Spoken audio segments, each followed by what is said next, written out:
আসসালামু আলাইকুম দর্শক, হাতের যে ফলটি দেখা যাচ্ছে এই ফলটি একটি বাদাম। এখন রাস্তার ফুটপাতে অনেকে দেখবেন যে এই বাদামগুলি নিয়ে বসে আছে।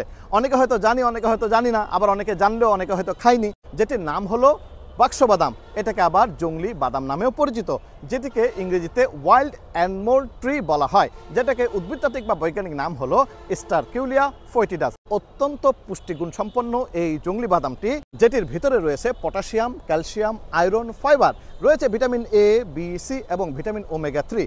এই বাদামটি খেলে যেটি হয়, কোলেস্টেরল নিয়ন্ত্রণে আসে, মস্তিষ্ক বৃদ্ধিতে সহায়তা করে, হাড়কে শক্ত রাখতে সাহায্য করে, ইমিউনিটি সিস্টেম বৃদ্ধি করে। গাছটি অনেকটাই শিমুল গাছের মতো, 100 থেকে 150 ফিট লম্বা উঁচুতে এই ফলটি হয়ে থাকে।